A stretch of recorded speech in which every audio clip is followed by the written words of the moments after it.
We built the garden farm in our world that is producing 600,000 items per hour. And today I will go over all the steps on how you can build a farm like this in your own world. Starting off with where you can build it, and there is actually only one place for that, inside an ocean monument.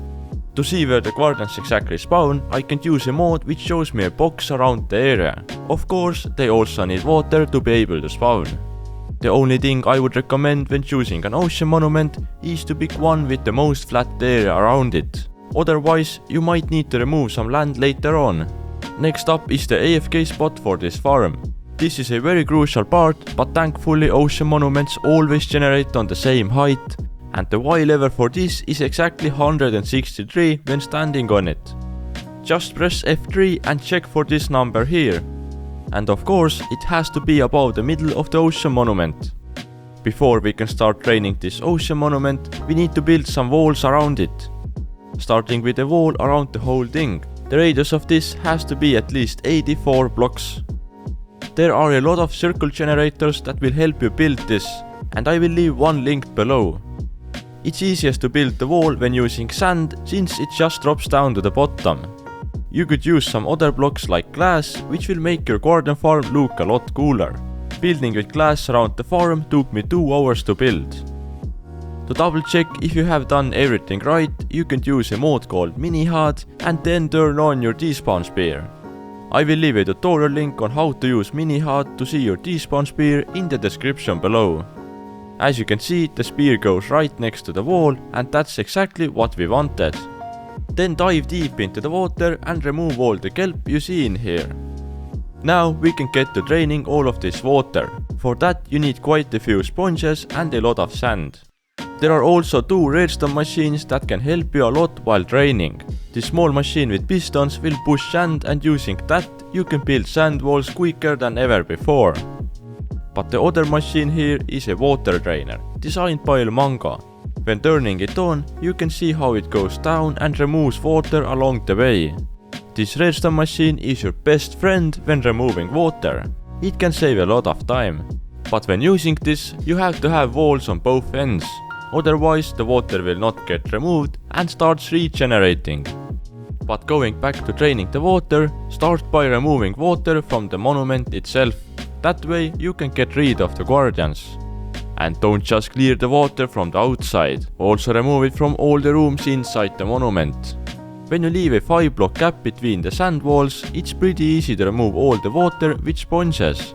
Then get those wet sponges to the nether and dry them instantly. And remember to use a hoe for breaking them. This will make your life so much faster. After that, divide the water into rectangles to use with the redstone machines. And all the other small parts that remain around the edges need to be manually removed with sponges. Building up all the sand walls and removing the water should take approximately 25 hours. But when all the water is removed, it doesn't mean the work is over. Remove the remaining sand walls and then you should have a clean ocean monument. Or should I say, a really dry one. It should take a total of 29 hours to get to this point. But there is a secret trick to do it twice as fast. To do that, you can host a server from wisehosting.com and build it together with a friend. It saves you time and you probably have more fun while playing. To get it cheaper, use code tutorial to get 15% off from your first purchase. This is what the garden farm looks like, 20 portals with a 2 block gap between each of them. And in these gaps we have the guardians constantly spawning. The stairs here are waterlogged and water flows directly towards the portals. So if a guardian spawns here, it almost instantly goes through the portal and gets teleported to the nether. Going back to the drained ocean, we still have the monument left to destroy. But make sure you mark out the location or just write down the corner coordinates of your monument. Now is a good time to turn on your despawn spear again. As you can see, the spear goes below the ocean ground and you have 2 options now. Either you make the ground lower or you light up the area that is inside the despawn spear. I went ahead and made it lower, because I want to add a decoration here later on. You don't have to do this, but it took an extra 4 hours to make the bottom 6 blocks lower. Now is the time to start building the farm.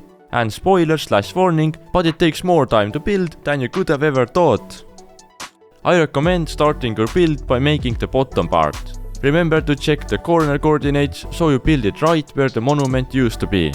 When that's done, you can take the coordinates from the middle of your portals, then calculate those to be the nether coordinates and build a portal on the nether side. It's actually very important to build the nether side right now, since when you're building the farm and guardians are slowly starting to spawn, they need somewhere to go. This nether side itself is very simple. Guardians get killed by fall damage, then the items are pushed down until they slide on the blue ice. Items that I want go into hoppers and all the rest end up swimming in lava. For example, all the fish this farm generates get to swim in here. Easy. I will leave a word download link below so you can check it out. This sorting system is actually really easy to build and should take only about 2 hours. But when you have finished the nether side, then let's go back to the overworld. Here we need to start building the farm. The best strategy that I found was to build up 2 portals, then fill up the gap between the portals with source water. This can be done by using kelp and placed every 2 blocks, just like I am doing here. Then I would recommend grabbing some water breathing potions and start adding the stairs. Next to the stairs add temporary blocks and then remove them. You can't really see, but this will create the flowing water coming from the stairs. Then add another row and do this while facing the opposite way. This pattern continues all the way up until you reach the top. And yes, this is going to take a lot of time, so don't be surprised. For me, it took 17 hours to build this thing. I know it's a bit crazy. But after that, you are done from the technical side of things. Adding all the time together, and we can see this project should take about 50 hours to build from start to finish. You can spend some extra time like we did and build a cool decoration around the garden farm. This doesn't affect the rates as long as you don't place any water or add blocks without lighting them up. So either with decoration or without, your garden farm can be used and will produce a whopping 600,000 items per hour. We built it together as a 2-person team on our voice hosting server, so it took us 25 hours. Was it worth spending that time? In my opinion, yes. I like big farms and I hope you like them too, so you can give me a big like on this video. Good luck on your build and see you in the next video. Bye!